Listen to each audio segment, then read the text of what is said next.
Nice cold winter's day in Melbourne today. So what better things to do than to reload some ammo. Today I'm going to go through some 223 brass. So I'm going to show my processes pretty much from start to finish and show you how it all works on the Dillon now. The first thing that I had to do was change my tool head over. Now I've actually decided to buy a tool head for each caliber. So once I finish reloading with that caliber, this was for 308, which I'm going to put a mark on it, a sticker across the front of it, so you can tell that it's 308. I just pull that off, put it aside, and put my 223 setup on. The only additional thing that you have to change is the shell plate down here. Doesn't take too long. These pins are different size and they come with the caliber conversion kit, and you also got to switch it over to the small primer feed. Now I've gone ahead and deprimed all the brass, and the reason for that is when I want to check my for length, if you've got a primer that's not sitting dead flush, it's never going to give you a correct reading. So best to do it now, get it out of the way and measure your brass and get the right size. So now what's going to happen is I'm going to resize this brass because this is all too long, and then once I do that, I'll re-chamfer it and deburr it and all that sort of stuff, and check the size again just to confirm, and then it'll all end up in this bucket over here ready to be lubed.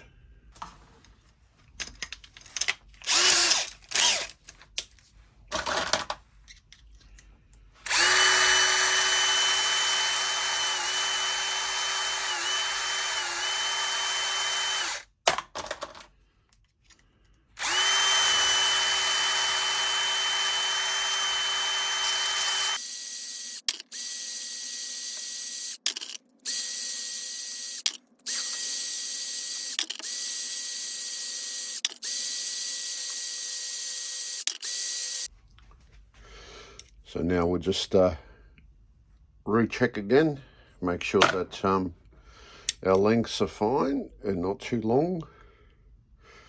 I'll tell you what, I'm never disappointed with that Sako case trimmer.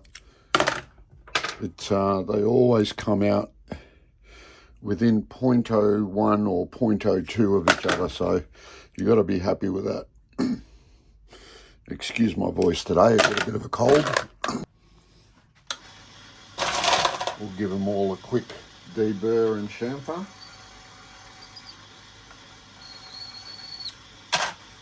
And we'll be good to go.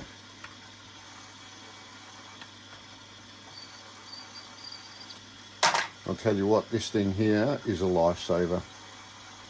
I really couldn't be bothered doing it by hand, let me tell you.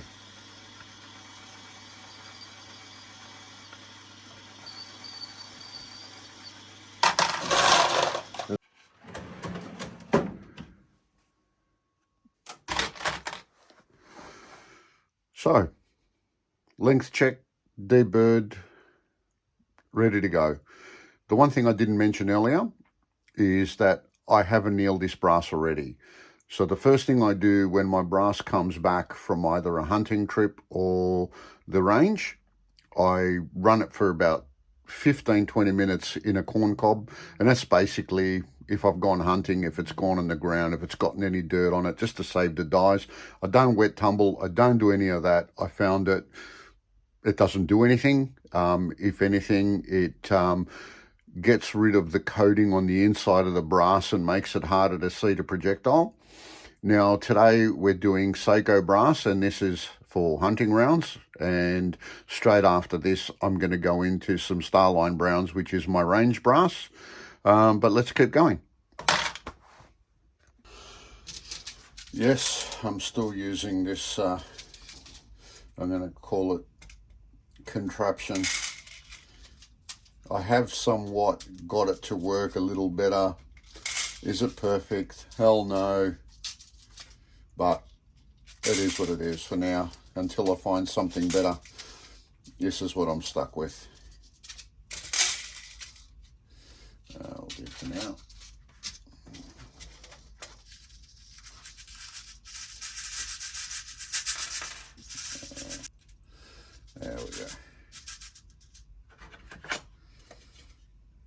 Now, I haven't actually used it with small primers before. I've only used it with large, so it's going to be quite interesting.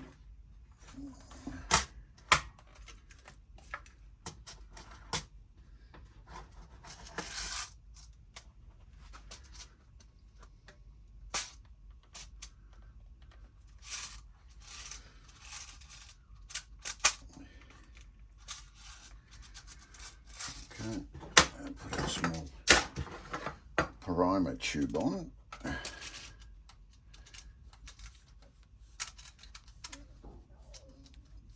Get that all the way in, and I'll see if I can get it on camera.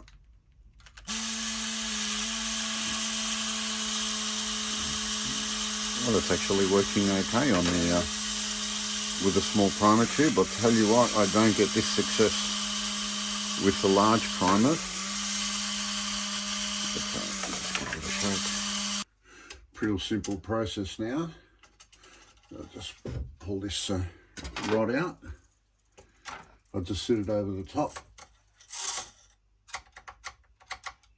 That's it. And that's full of primers now.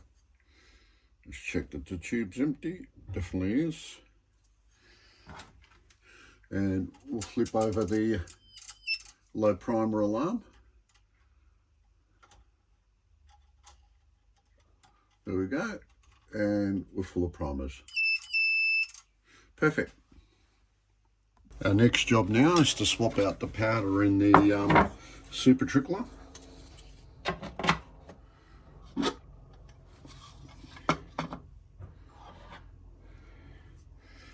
Actually quite easy. The reason I take this all out is I like to give it a good clean once we're here.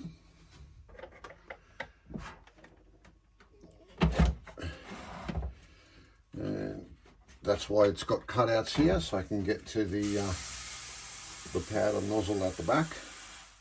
And all the powder is dropping inside there.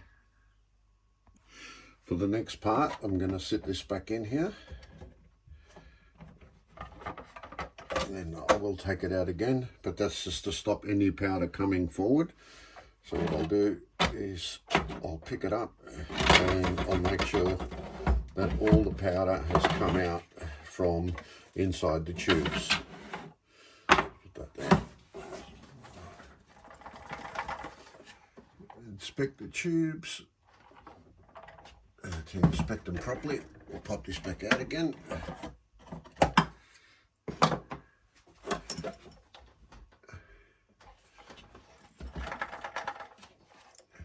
Yep, both spotless. Then we'll just take off this part over here and clean up any grains of powder that have fallen off during reloading. That'll all go in there. Assemble the scale. That.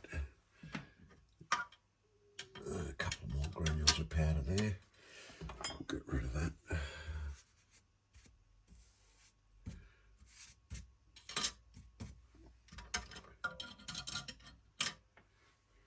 Yeah. Locked into place.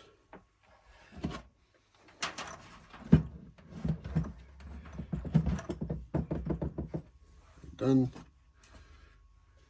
Now these are all aftermarket accessories. If you want to know all about them, go through my videos. I have done a video with all of them and assembling them and all that sort of stuff. Now the best part is it has a funnel.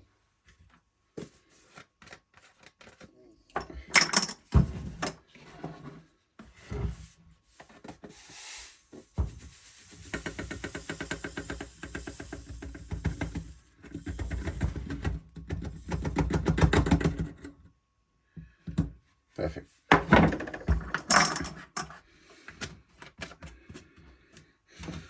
So 2208's out and 2206H is in.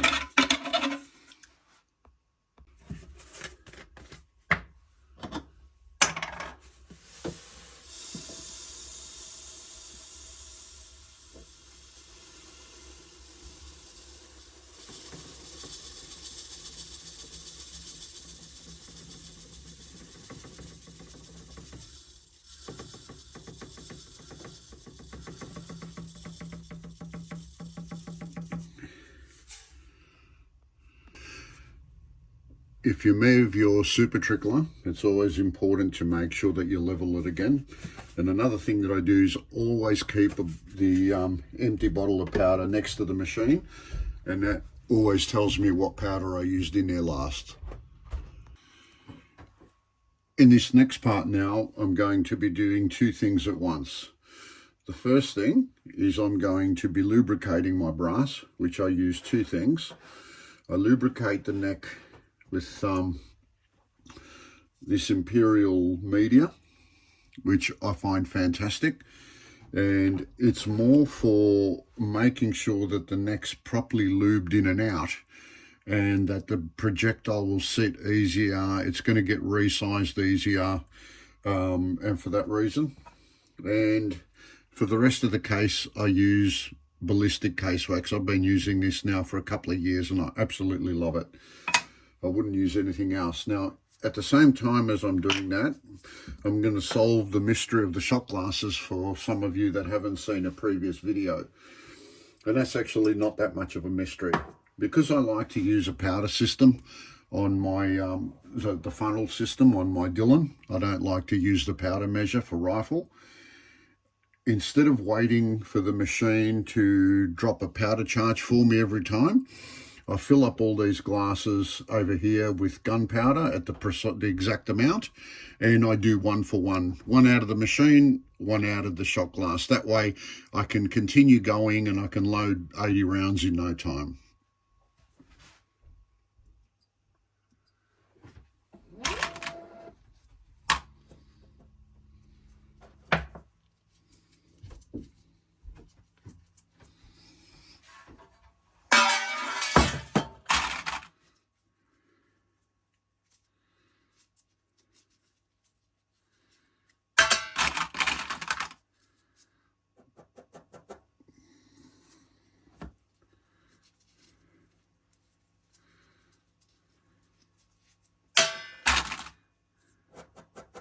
Now you'll find that the SuperTrickler will be slow on the first few because it's on learning mode, and it'll even throw over some overcharges like it just did.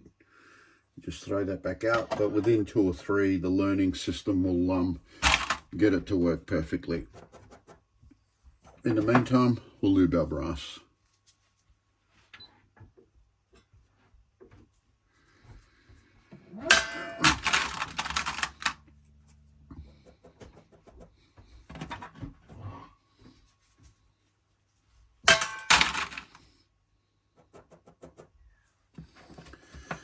So as you can see, that only goes on the neck of it, and then I just go over the body of it with the ballistic case wax. So our first charge is ready. I'll just pop that in here. And continue on with our lubing process.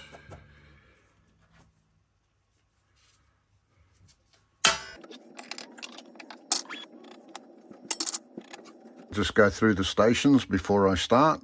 So first stage is going to be resizing and primer. So pull the handle down to resize, push back to put the new primer. So that's all done. And then we'll come across here. It goes to stage number 2. Stage number 2 is my mandrel die, just to make sure that that neck is perfectly uniformed. And then we're going to flick across here, and you'll see at the camera as well, we're going to go to station 3. Now, station 3, as you see it come on the camera, is our powder section.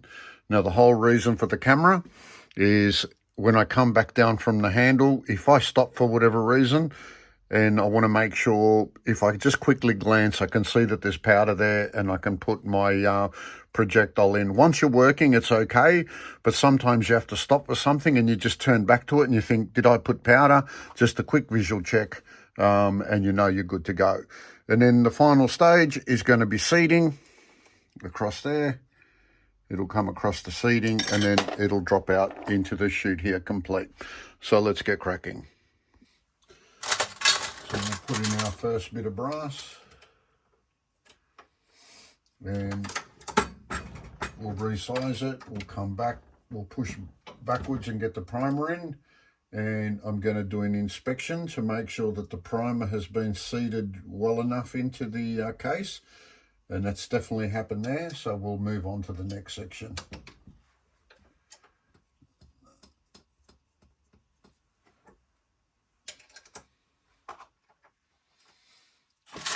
Next case is going to go in. So now at the same time, we're resizing, we're mandrelling, and we're inserting a primer. Yeah. Always on the first few, I check the primer. Now we're going to station number 3, another piece of brass, resizing, mandrelling, and powder. So we'll get our powder charge, drop it into there. Never forget to insert the primer for the next one, projectile, and turn.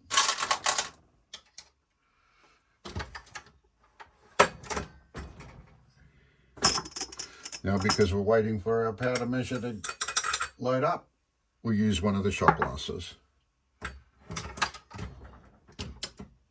Primer, projectile, and as you'll see now that I turn, we've got one done. Thought I'd take a second to show you what I'm looking at on the screen. Sometimes you'll see the screen will go off. I won't bother reactivating it unless I need to see something, but being what it is, this was a cheap pad that I got from Amazon. I will convert my iPad to work with it, which will be a lot more stable, but for now I'm okay with it. But I thought I'd show you what I look at.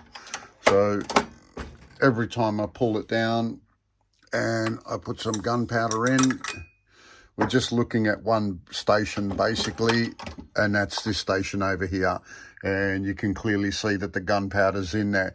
And it's only if I stop for a second to check something or whatever, and I come back, I quickly glance and I go, yep, I did do powder, put the projectile in. Just makes things a bit more efficient.